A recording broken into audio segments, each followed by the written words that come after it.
ठीक है, चलो स्टार्ट कर रहे हैं। तो लास्ट क्लास मेरे ख्याल में जाते जाते हम लोगों ने ये एलिमिनेशन वाली एक्सरसाइज में से क्वेश्चन नंबर 2 कर लिया था। 2-3 और वर्ड प्रॉब्लम बचा हुआ है इसमें, इसको कंप्लीट करके फिर हम लोग मूव ऑन करेंगे मेथड ऑफ सब्स्टिट्यूशन पे। ठीक है, ये नेक्स्ट वर्ड प्रॉब्लम है, एक बार पहले पढ़ लो आप लोग, फिर डिस्कस करते हैं।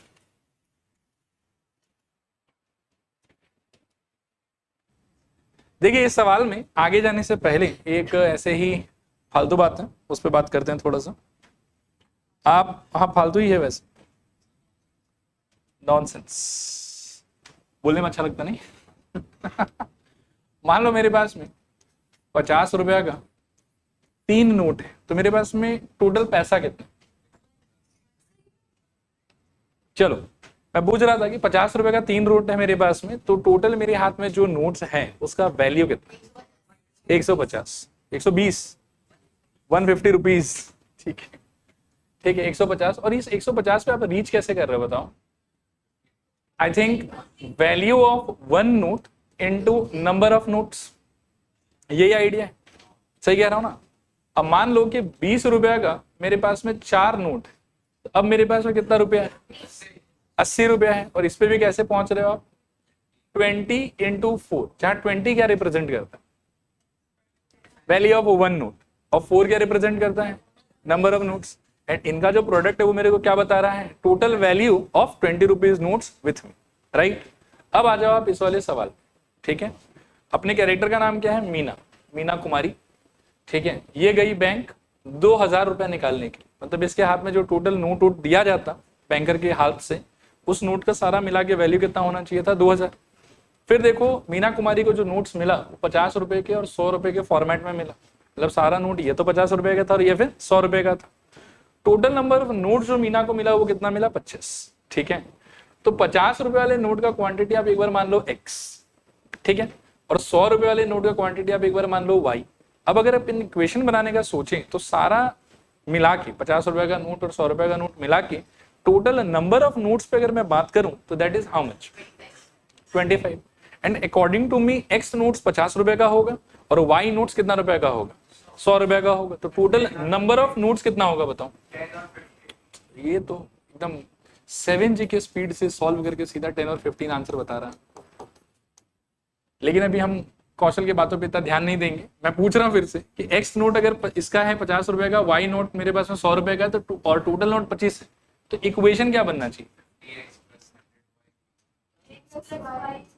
एक्स नोट 50 रुपए का है, वाई नोट 100 रुपए का है और टोटल नोट का काउंटिंग है 25। तो x plus y is equal to कितना आ जाएगा? 25। ये बनेगा हमारा पहला इक्वेशन। ठीक है, और फिर हम वैल्यू से एसोसिएटेड अगर बात करें तो जैसे मैंने आपको यहाँ समझाया, देखो कि 3 नोट अगर आपके पास में होगा 50 रुपए का, तो टोटल वैल्यू से कितना हो जाएगा? 150। और वैल्यू पे पहुंचने का तरीका क्या होता है? Value of 1 note into number of notes. ठीक है, तो अगर आप सपोज करो कि आपके पास में ये 50 रुपए वाला नोट है एक्स क्वांटिटी में, कितने क्वांटिटी में? एक्स क्वांटिटी में, तो इन नोट्स का टोटल वैल्यू कितना हो जाएगा? 50x। सिमिलरली इन नोट्स का टोटल वैल्यू कितना हो जाएगा? 100y। और टोटल जो मीना ने बैंक से विड्रॉ किया उस सारे पैसा का वैल्यू कितना है? 2000। तो मिला के वैल्यू कितना होना चाहिए? 2000। अभी इसको मैं यहीं से सॉल्व कर देता, लेकिन मुझे ऐसा लग रहा है कि ये भी 50 से डिवाइड होगा, ये भी 50 से डिवाइड होगा और ये भी 50 से डिवाइड होगा, तो सबको 50 से डिवाइड कर लो, क्या हो जाएगा बताओ? x plus y is equals to 50 से डिवाइड करोगे तो शायद से सॉरी x, यहाँ पर भी 2y हो जाएगा। x plus 2y is equals to 40। ठीक है, ये हो गया मेरा इक्वेशन नंबर 2। देखो क्लियर है कि नहीं क्लियर? ठीक है मेरे ख्याल में।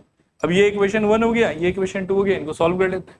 सॉल्व करने के लिए हम क्या कर सकते हैं? देखो कि ऑलरेडी x का कोफिशिएंट दोनों में मैच होता हुआ दिखाई दे ही रहा है, तो ज्यादा माथा पीछे नहीं करेंगे, x पे मार देते हैं। x को मारने के लिए इक्वेशन 1 इंटू 1 इंप्लाइज मेरे को वापस मिल जाएगा x plus y is equals to 25। और दूसरे इक्वेशन को फिर से आप 2 से ही मल्टीप्लाई कर दो, मतलब 1 से मल्टीप्लाई कर दो, तो आपको मिल जाएगा शायद से x plus 2y is equals to मेरे ख्याल में 40। अब सिंस x का साइन दोनों में सेम है तो सब्ट्रैक्ट करना चाहिए कि ऐड करना चाहिए? सब्ट्रैक्ट करना चाहिए। तो यहाँ हो जाएगा सब्ट्रैक्ट, और सब्ट्रैक्ट करने पे ये नेगेटिव, ये वाला भी नेगेटिव और ये वाला भी नेगेटिव, एक्स एक्स गया, y माइनस 2y का आंसर माइनस वाई, और 25 माइनस 40 का answer I think minus 15। So y का आंसर यहाँ से कितना हो जाएगा? 15। ठीक है, क्लियर मेरे ख्याल में? और y15 आने के बाद में किसी एक इक्वेशन में डाल दूं, ठीक है ना, फर्स्ट वाले में डाल देते हैं। तो इक्वेशन 1 इम्प्लाइज y का वैल्यू 15 आया है तो x plus 15 is equals to I think 25। Solve करने पे यहाँ से x का वैल्यू कितना आ जाएगा, 25 माइनस 15 दैट इज 10, ठीक है। तो एक आंसर हो गया हम लोग का 15, एक आंसर हो गया हम लोग का 10। हाँ आप करेक्ट थे, तभी मैंने बोलना कि 7G के स्पीड से सॉल्व करके 10 और 15 कर, फटाफट कर, थोड़ा तोड़ दो क्या। देखो नेक्स्ट क्वेश्चन देखो, A lending library has a fixed charge for the first 3 days and additional charge for each day thereafter. Sarita paid rupees 27 for a book kept for 7 days, while Sushi paid 21 for the book she kept for 5 days. Find the fixed charge and the charge for each extra day. ठीक है, ये सवाल है बेटा, क्या है ऐसे पूछ रहे हो। देखो एक सिचुएशन में बता रहा हूं और आप इस सिचुएशन का मेरे को आंसर करने का ट्राई करना, ठीक है। आप सपोज करिए कि आप जीवित हैं 1950 साल में, ये ईयर है, इस साल आप जीवित हैं। इस समय पे आप सोचिए कि अगर आप घूमने जाते हैं भूटान, ठीक है, तो भूटान आपको ऑफर करता है 3 days at the rate 5 rupees, ठीक है। आप जाइए 3 दिन 3 रात वहां रह के आइए और 5 रुपए में मिलेगा। 1950 है तो बहुत पुराना टाइम है, 5 रुपए का भी वैल्यू होता था उस टाइम पे। और इसके बाद में 2 रुपीज पर डे ये चार्ज लगेगा आपको, ठीक है। 3 दिन 3 रात, जो पहला 3 दिन 3 रात होगा वो 5 रुपए में मिल जाएगा, और उसके आगे आप जितना दिन अपने स्टे को एक्सटेंड करेंगे तो हर दिन हर रात का कितना लगेगा आपका, 2 रुपया पर डे। क्लियर मेरे ख्याल में। अब आप मेरे को बताइए कि मान लीजिए कि आप अपने पढ़ाई लिखाई से बहुत मतलब फेडअप टाइप हो गए हैं, मतलब मन ही नहीं लग रहा आपका, इतना गर्मी है फिर भी लोग इतना पढ़ाता रहता है, स्कूल में मेहनत कराता है, कोचिंग में मेहनत कराता है, मेहनत ही मेहनत है हर जगह। आप मान लीजिए कि परेशान हो गए, तो गर्मियों की छुट्टी में आप बोले कि भूटान ही चले जाते, ठीक है। लेट्स से इनिशियली किसी एक बच्चे ने डिसाइड किया कि मैं ना 7 दिन के लिए भूटान जाऊंगा, 7 days। अब इस ट्रैवल पैकेज, इस वेकेशन पैकेज के हिसाब से 7 दिन का बिल कितना आएगा ये बताओ। क्या ये क्या तेरा मेरा कर रहे हो, क्या बोल रहे हो। 9 तेरा मेरा,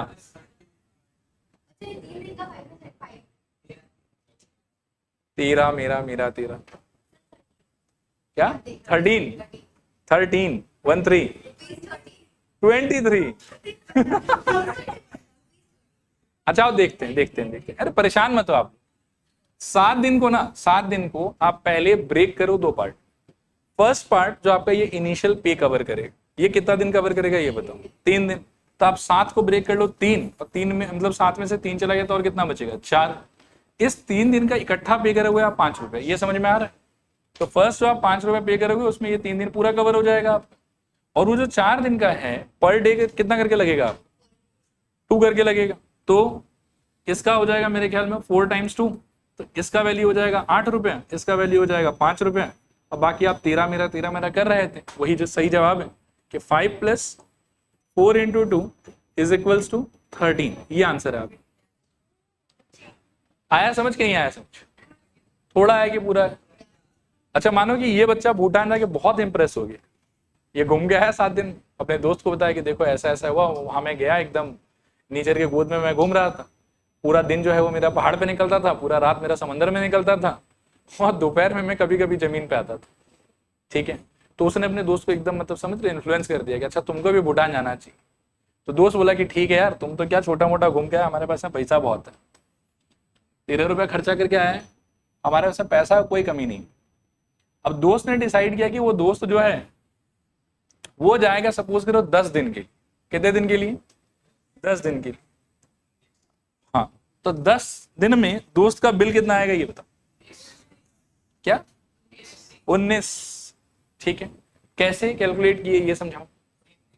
सेम तरीका है कि आप इसको पहले ब्रेक डाउन कर लो, 3 दिन और 7 दिन, ठीक है। 3 दिन का तो इकट्ठा पैसा लग जाएगा कितना, 5 रुपए, ठीक है ना। तो इसका 5 और 7 दिन का कितना लगेगा बताओ, 14, 2 × 7, so this will give us 14 and this will be 5, कुल मिला कितना आ जाएगा 19। आया लॉजिक समझ के। इस टाइप के सिचुएशंस में कैलकुलेशन कैसे करते हैं, ठीक है। अब आ जाइए आप इस वाले सवाल पे, सेम है। पहले मतलब क्या है कि 3 दिन कितने रुपए में, 5 रुपए में, और बाद का सारा दिन का अपना 2-2 रुपए करके लग रहा था। वैसे ही इसमें भी क्या है कि जब आप किताब लाइब्रेरी से लेते हैं तो पहले 3 दिन का मिला के आपको एक फिक्स चार्ज देना पड़ेगा। उसके बाद में एडिशन आप और जितना एक्स्ट्रा डेज रखोगे किताब अपने पास में, तो पर डे का कुछ ना कुछ एक चार्ज आपको बियर करना पड़ेगा।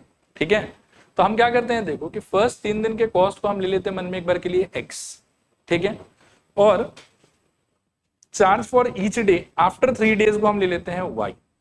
ठीक है, तो फर्स्ट केस में विद्यार्थी सरिता ने किताब कितने दिन के लिए रखा है वो देखो, 7 दिन।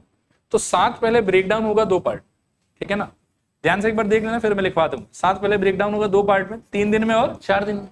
ये 3 दिन का मिला के कितना रुपए देना होगा x, और ये 4 दिन का मिला के कितना रुपए देना होगा 4y, क्योंकि हर रोज का y है तो 4 दिन का 4y हो जाएगा, और 3 दिन का इकट्ठा कितना रुपया है x।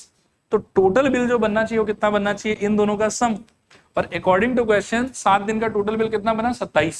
तो पहला इक्वेशन आपका क्या हो जाएगा बताओ, x plus 4y is equals to 27।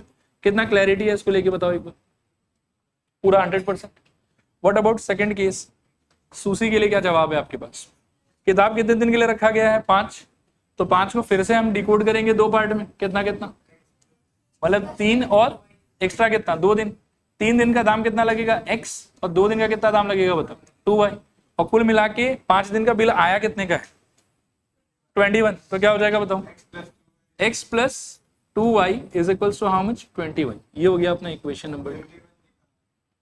अच्छा, x plus 2y is equals to, ठीक है, क्लियर मेरे ख्याल। और यहां पर x क्या है बताओ, प्राइस फॉर, ये charge for 3 days, and y क्या है, charge per day, charge per day after 3 days. लिखो लेट x इक्वल्स टू, या let the charge for first 3 days, let the charge for first 3 days is equals to x, let the charge for first 3 days is equals to x, and charge per day, and charge per day is equals to y, and charge per day is equals to y। I hope clear है यहां तक। आगे लिखो, according to question, according to question x plus 4y equals to 27 and x plus 2y is equals to 21, x plus 4y is equals to 27 and x plus 2y is equals to 21। अब करो solve करो, आई think x को ही मार लो अच्छा रहेगा, ठीक है ना। तो equation 1 into 1 implies x plus कितना 4y था क्या, x plus 4y equals to 27, और second equation into again 1 implies x plus 2y is equals to 21, ठीक है। सबट्रैक्ट कर लो तो ये अपने को दे देगा नेगेटिव, नेगेटिव और नेगेटिव, ये कट गया शायद। 4 माइनस 2 का value 2y is equal to 27 minus 21 कितना हो जाएगा 6 ना, हाँ, तो y इक्वल्स टू 3, और फिर इस y को उठा के फर्स्ट वाले में डाल दो, तो I think x plus 4 into 3 is equals to 27, so x equals to 27 minus 12, शानदार बेहतरीन 15, ठीक है। तो फिक्स चार्ज 3 दिन का कितना हो गया अपना 15 रुपया, और पर डे का चार्ज कितना लग रहा है अपना 3 रुपये, ठीक है मेरे ख्याल। चलें आगे बढ़े, नेक्स्ट हेडिंग लिखिए, method of substitution, method of substitution, method of substitution, ठीक है। ये हेडिंग लिख के लाइस्ट बिल्कुल, ठीक है, मेथड ऑफ सब्स्टिट्यूशन, ये हेडिंग लिख के कॉपी एक बार आप लोग कर लीजिए बंद, ठीक है। Do you remember what was method of elimination. अब तो इतना सारा क्वेश्चन कर लिया, क्या होता था, कैसे लगाते थे बताओ। सबसे पहला स्टेप क्या होता था, हाँ, स्टैंडर्ड है कि नहीं है फॉर्मेट आपके इक्वेशन का, वो चेक कर। And bye the term standard what do you mean, fraction नहीं होना चाहिए, सारा कांस्टेंट टर्म इक्वल साइन के सेम साइड होना चाहिए, आइदर दोनों में राइट साइड हो तो भी चलेगा, और या फिर दोनों में लेफ्ट साइड हो तो भी चलेगा। सेकेंड पॉइंट क्या होता था, चूज द वेरिएबल, किसको मारने का मन है आपका।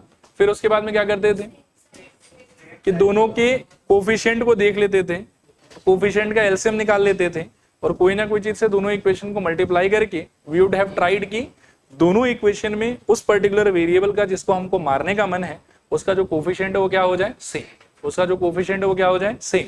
वंस दैट इज डन, उसके बाद में आपको नोटिस करना है कि दोनों वेरिएबल का दोनों इक्वेशन में, ठीक है ना, साइन सेम है कि साइन ऑपोजिट।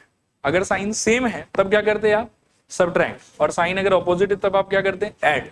और ऐसा करने से आपको एक वेरिएबल का आंसर मिल जाता, और जैसे ही एक का आंसर मिल जाता उसको उठा के किसी एक इक्वेशन में डाल दो तो फिर आपको दूसरा वेरिएबल का भी आंसर मिल जाता। That was all about method of elimination. But now we will talk about method of substitution. Now we will talk about method of substitution. अब सब्स्टिट्यूशन देखो मैं बकबक भी करता जाऊंगा और साथ साथ एक क्वेश्चन आपको करके भी दिखाऊंगा, ठीक है। कुछ अगर नहीं समझ में आया लास्ट में तो आप पूछ लेना, और then I will try to write the protocol for you कि कैसे सोचना चाहिए आपको, ठीक है। सबसे पहले आप इस क्वेश्चन को देखो, ठीक है। पहला काम तो अभी भी सेम टू सेम है, लाइक एलिमिनेशन, कि आप चेक कर लो कि आपका जो इक्वेशन है वो ऑलरेडी स्टैंडर्ड फॉर्मेट में है कि नहीं। And again by the term standard format I only mean to say कि किसी भी कोफिशिएंट में फ्रैक्शन नहीं होना चाहिए, and the constant should be on the same side of the equal sign either in first equation और in second equation, ठीक है। ये तो दोनों में राइट साइड होना चाहिए, फिर दोनों में कहाँ होना चाहिए, लेफ्ट साइड। इसमें कोई भी बीमारी है कि it is already standard, it is already standard.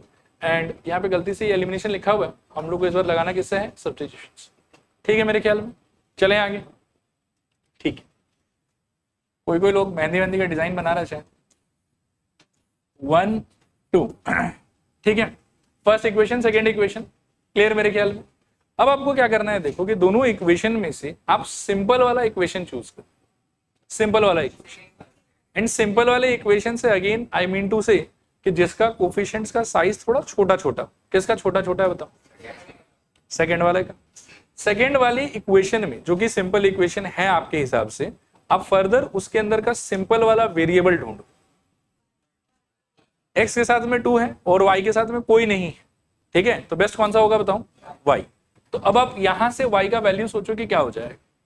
Equation 2 implies, मैं दोनों स्टेप एक बार बोल लेता हूं, हाँ। पहले दोनों अवेलेबल इक्वेशन को स्टैंडर्ड बनाना है, फिर दोनों अवेलेबल इक्वेशन में से सिंपल वाला इक्वेशन चूज करना है, सिंपल वाले इक्वेशन में से सिंपल वाला वेरिएबल चूज करना है, जो कि यहां मेरे को फील आ रहा है कि y को लेके कि y is a simple variable. जो आपके हिसाब से आपका सिंपल वाला वेरिएबल है, उस वेरिएबल का उस इक्वेशन में से आप वैल्यू एक्सट्रैक्ट करो, वैल्यू निकालो, ठीक है। कैसे निकालोगे मैं दिखाता हूं, देखो। Equation 2 implies this 2x plus y minus 6 equals to 0। So यहां से y का वैल्यू क्या हो जाएगा, y will be equals to, ये -6 वहां जाके हो जाएगा +6, और ये 2x वहां जाके हो जाएगा -2x। नेगेटिव आदमी को पीछे रखो तो ये हो जाएगा -2x। आई होप समझ में आया। अब इसको आप मार्क कर लो अपना इक्वेशन नंबर 3, ठीक है। 2 इक्वेशन था, उसमें से सिंपल वाला इक्वेशन चूज किया, सिंपल वाले इक्वेशन में से सिंपल वाला वेरिएबल निकाल लिया। अब ये जो आंसर आया आपके पास में, इसको आप बचे हुए इक्वेशन, इन दोनों में से ऑलरेडी कौन सा यूज कर लिया आपने, सेकेंड वाला यूज कर लिया है। अभी भी कौन ऐसे का ऐसे पड़ा हुआ है, ऊपर वाला फर्स्ट वाला। तो जो बचा हुआ इक्वेशन है, जो अनयूज्ड इक्वेशन है, जिसको आपने अभी तक टच भी नहीं किया है, उस इक्वेशन में ये वाला वैल्यू आप रिप्लेस कर दो y के जगह। तो देखो उससे क्या होगा, और लाइन में हम ऐसे लिखेंगे कि यूजिंग 3 इन यहां पर 1। अगर ये काम आपने 1 के हेल्प से करा रहता ना, तो आप यहां पे लिखते कि यूजिंग 3 नॉट इन इक्वेशन 1, तब किस में यूज करते इसको, 2 में। मतलब एक इक्वेशन आपने चूज किया, उसमें से एक वेरिएबल का वैल्यू आपने निकाला, इस वैल्यू को आप अनयूज्ड इक्वेशन में पुट करोगे। यहां पर the used equation is 2 and unused equation is 1, therefore I am putting it in 1। लेकिन अगर मेरा यूज्ड इक्वेशन 1 रहता तो अनयूज्ड कौन होता, 2, तब मैं 1 में पुट नहीं करता, किस में पुट करता, 2 में पुट करता, ठीक है यहां तक। अब पुट करने का तरीका क्या होगा वो देखो। इक्वेशन 1 क्या है आपका, आपका इक्वेशन 1 है 4x माइनस, एक बार मैं लिख देता हूं 5y plus 16 is equal to 0। y का आंसर आपका क्या रखा है, 6 माइनस 2x, तो ये आपके लिए हो जाएगा देखो 4x माइनस 5। यहां तक सब कुछ सेम सेम।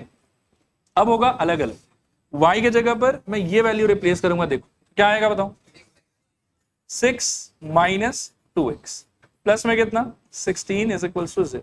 आई होप समझ में आ रहा होगा। दिस इंप्लाइज 4x, अब ये -5 को अंदर ले चलो तो क्या हो जाएगा, -30 minus minus plus 10x plus 16 is equals to 0।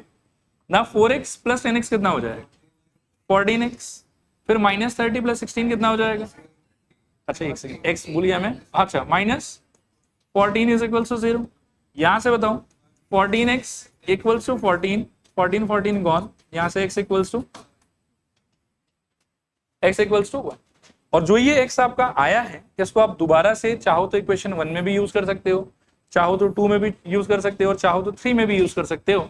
वैसे बेस्ट चॉइस हमेशा 3 ही होता है, ज्यादा इजीली और ज्यादा जल्दी आपका आंसर आ जाए। ठीक है, तो वहां से जो आंसर आया x इक्वल्स टू 1, इसको आप दोबारा से 3 में लगा दो तो 3 इंप्लाइज y इक्वल्स टू क्या हो जाएगा 6 माइनस 2 टाइम्स ऑफ x, तो माइनस 2 टाइम्स ऑफ 1 सॉल्व करने पे 6 minus 2 which is equals to 4। So y is equals to कितना आ गया आपका 4। This is called method of substitution. देखो क्लियर है कि नहीं क्लियर, एक बार मेरे को स्टेप्स थोड़ा और बताओ तो आप लोग। पहले काम क्या करोगे, स्टैंडर्ड है कि नहीं है ये चेक करोगे। सेकंड काम क्या करोगे, सिंपल वाला इक्वेशन चूज करना है। फिर क्या करना है, सिंपल वाला वेरिएबल चूज करना है, सिंपल वाले वेरिएबल का आंसर एक्सट्रैक्ट करना है, और एक्सट्रैक्ट करके जो अनयूज्ड इक्वेशन है उसमें रिप्लेस करना है, उसमें सब्स्टिट्यूट करना है। सब्स्टिट्यूट करने के बाद में बहुत केयरफुली यहाँ पे मैनिपुलेट करना है आपको। मैक्सिमम स्टूडेंट का गलती इस एरिया में ही होता है। वो मान लो कि कोई स्टूडेंट ये ब्रैकेट लगाना भूल जाता है, कोई स्टूडेंट मान लो कि इस माइनस साइन को अच्छे से मल्टीप्लाई करना भूल जाता है, तो उस चक्कर में फिर आंसर जो है उनका गलत आने लगता है। आया समझ में क्या कह रहा हूं? तो एक बार फिर से स्टेप्स बताओ मेरे को। पहला स्टैंडर्ड है कि नहीं, दूसरा सिंपल इक्वेशन चूज करना है, तीसरा सिंपल वेरिएबल चूज करना है, चौथा सिंपल वेरिएबल का वैल्यू निकालना है और उसको कहाँ डालना है, अनयूज्ड इक्वेशन में। कहाँ डालना है, अनयूज्ड इक्वेशन में। डालने के बाद में एकदम ध्यान से, ठीक है ना, स्ट्रेटेजिकली आप इसको सॉल्व करो तो एक वेरिएबल का वैल्यू निकल जाएगा। निकला हुआ आंसर आप 3 अवेलेबल इक्वेशन में से किसी में भी डाल सकते हो, लेकिन वैसे सिंपल रहता है कि आप अगर इसमें डालो तो, ठीक है, इससे आपका आंसर आ जाए। Is the whole process clear? Protocol लिखवाओ कि याद रहेगा? ठीक है, फिर अपन बस क्वेश्चन सॉल्व करेंगे। इसको आप फटाफट कॉपी कर लो।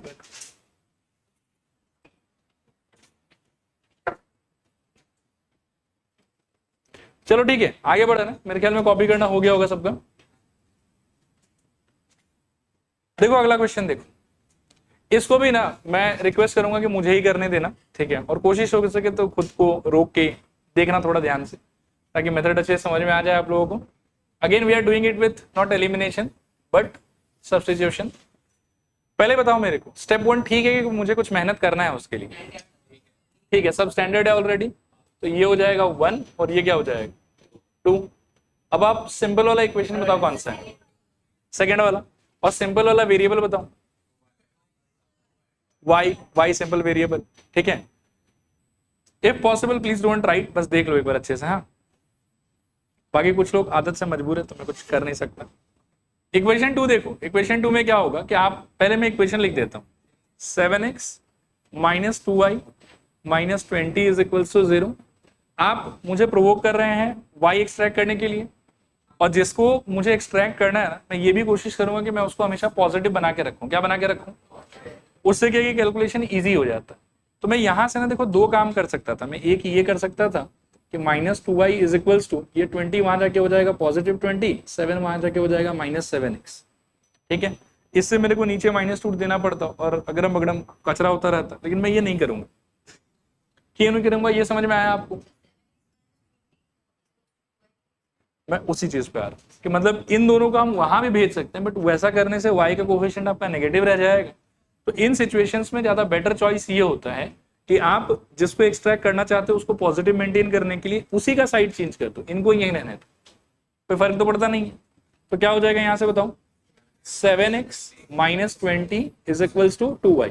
याद रखना आइडिया ये है कि जिसका वैल्यू निकालना है उसको पॉजिटिव रखने में फायदा है, ठीक है।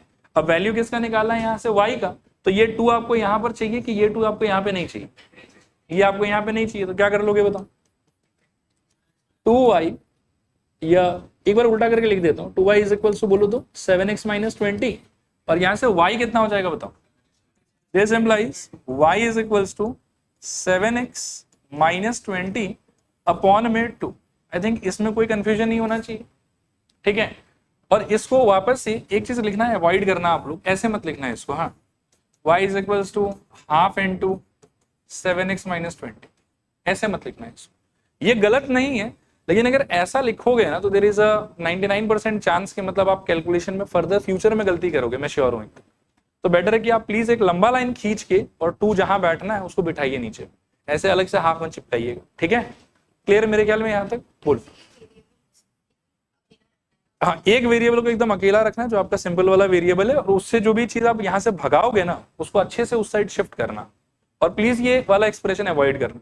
दे आर सेम थिंग, लेकिन कैलकुलेशन आपका इससे सही होगा, उससे चांसेस है कि गलत हो जाएगा। Till here is it okay for everyone? बोल। नहीं, एकदम सेम टू सेम आता, कुछ गलत नहीं है। क्लियर मेरे ख्याल में यहां तक? अच्छा, इसके बाद में क्या करना है कि ये जो भी मेरा आंसर आया इसको मैं क्या मार्क करूंगा बताओ? 3। सब लोग एक बार बोर्ड पर देखो, थोड़ा सा कन्वर्सेशन में पार्टिसिपेट करो। 3। अभी 3 को आपने किसके हेल्प से निकाला? 1 से कि 2 से? 2 से निकाला, तो 2 को अब दोबारा यूज नहीं करना, अब किसको यूज करना है? 1 का यूज करना। स्टेटमेंट क्या दोगे उसके लिए? Using 3 in 1। ये पुटिंग 3 in 1 भी ओके है, उसको लेके कोई मतलब दिक्कत नहीं, चलेगा यहां तक। अब आप 1 एक बार देख लोगे क्या है? 11x plus 15y plus 23 equal to 0। तो यहां लिखेंगे हम 11x प्लस एक बार के लिए 15y प्लस कितना? 23 is equal to 0। Till here everything okay? चलें आगे। अब आपका y क्या आया था, रिकॉल करो। 7x माइनस 20/2, तो 11x प्लस 15 टाइम्स ऑफ क्या?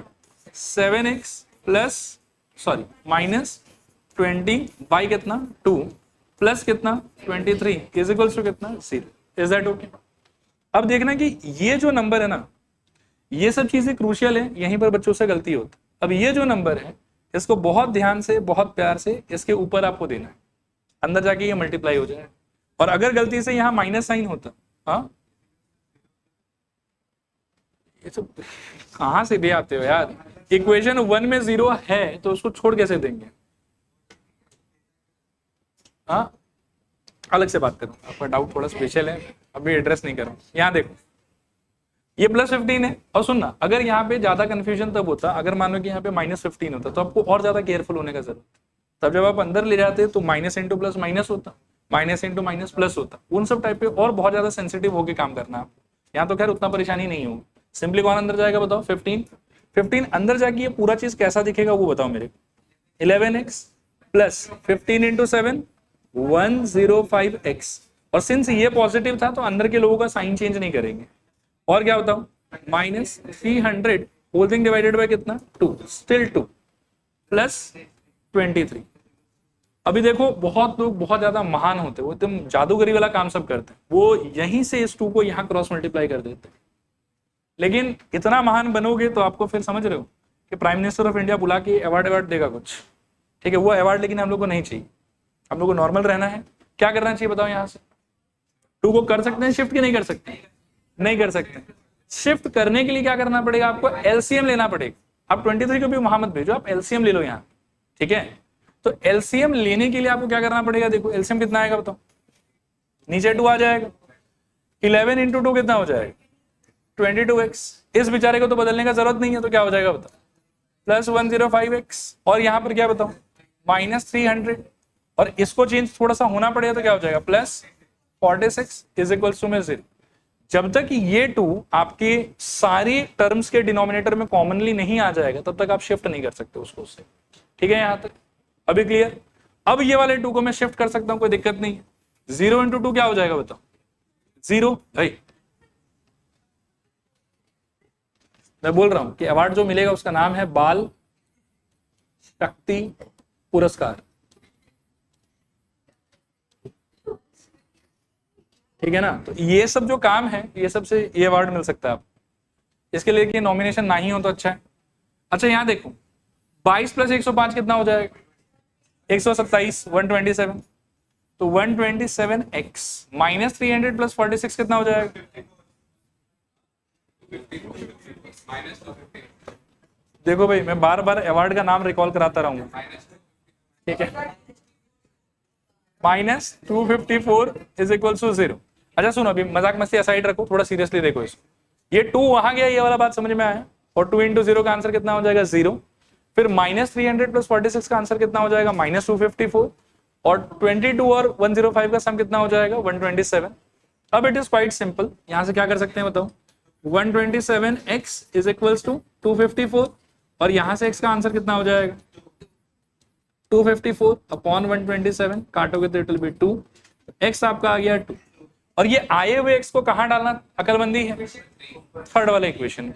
वैसे आप किसी में भी डाल सकते हो बट थर्ड वाले में सही रहता है, तो थर्ड वाले में अगर डालते हो तो क्या हो जाएगा बताओ 3 implies say it was y equals to 7x minus 20 by 2 right और आपके x कितना आया था 2, तो 7 into 2 minus 20 upon 2, so I think 14 minus 20 by 2 that is minus 6 by 2 is equals to minus 3।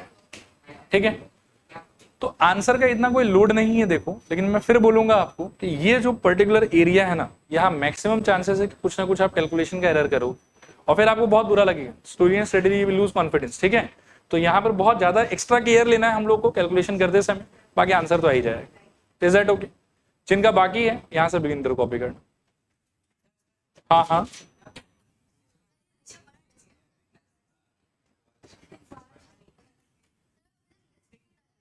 List मैं आज ही बंडल लाया हूं। चलो अगला क्वेश्चन देखो। अच्छा इसमें बीमारी है कि बीमारी नहीं है? बीमारी तो नहीं लग रहा है, सब ठीक ही है। आओ थोड़ा फटाफट कर लेते हैं इसको, इसको भी हम कर रहे हैं सब्स्टिट्यूशन से। हाँ तो इक्वेशन नंबर 1 इक्वेशन नंबर 2। अच्छा 2 क्वेश्चन में फुल एक्सपीरियंस हो गया आप लोग को, तो अब क्या है कि मैं करता हूं साथ साथ में लिखते भी जाना। ठीक है, सिंपल इक्वेशन कौन सा लग रहा है, फर्स्ट की सेकंड? मुझे वैसे ये फर्स्ट में 3y दिख रहा है तो वो ज्यादा इजी लग रहा है। ठीक है, वैसे फर्क नहीं पड़ता है, तो 1 से करते हैं। आप 1 implies 10x, प्लीज ध्यान से देखना, 10x plus 3y is equals to 75। सब लोग इसमें से y निकालने का ट्राई करो, तो आई थिंक नहीं प्रॉब्लम नहीं है, अल्टीमेटली तो वैल्यू ही निकालना है लेकिन मेरे को। 3y is equals to 75। अच्छा आप लोग लिखते समय थोड़ा बोलते भी रहना अगर पॉसिबल हो तो। 10 को शिफ्ट किया उधर तो 75 माइनस 10x और फिर ये 3 नीचे चला जाएगा तो y कितना आएगा बताओ 75 माइनस 10x के नीचे एक लंबा लाइन और उसके नीचे 3। Equation number 3। किस इक्वेशन को यूज करके 3 को निकाला है आपने 1, तो डालना किस में है फिर 2 में, तो यूजिंग 3 इन 2 हमको देखो क्या मिल जाएगा 6x minus 5y is equals to 11। अब यहां से केयरफुल रहना है आप लोगों को। 6x minus 5 times of y के जगह पर कितना आएगा 75 माइनस 10x अपॉन में 3 और इज इक्वल्स टू में 11। अब एक बार मैं बोलूंगा थोड़ा पॉज करो, आप लोग लिखना पॉज करो, एक बार बोर्ड की तरफ देखो, मुझे हेल्प करो। पहले ये -5 में अंदर ले जाना चाहता हूं, ठीक है, पहले मैं -5 अंदर ले जाना चाहता हूं। टेल मी की क्या इंपैक्ट होगा 6x, सुनना ध्यान से सुनना, 6x अगर -5 सच में अंदर चला गया ना तो ये जगह वैक्यूम हो जाएगा कि यहाँ प्लस आ जाएगा, प्लस आ जाएगा। -5 जब पूरा का पूरा उठ के अंदर चला जाएगा तो यहाँ क्या आ जाएगा बताओ प्लस। ठीक है, ये चीज यहां आपके पास में आ जाएगा प्लस। ठीक है, और -5 जब अंदर गया है तो 5 इंटू 75 पहले सोचो कितना हो 375 और ये पहले पॉजिटिव था, अब ये माइनस साइन से भी मल्टीप्लाई हो जाएगा तो क्या हो जाएगा बताओ मेरे ख्याल में कितना बोलूं -375। Is that okay? ये -5 को अंदर ले जाने का जो थॉट है उसमें ज्यादा प्रॉब्लम तो नहीं हो रहा है, ओके है ना यहां तक?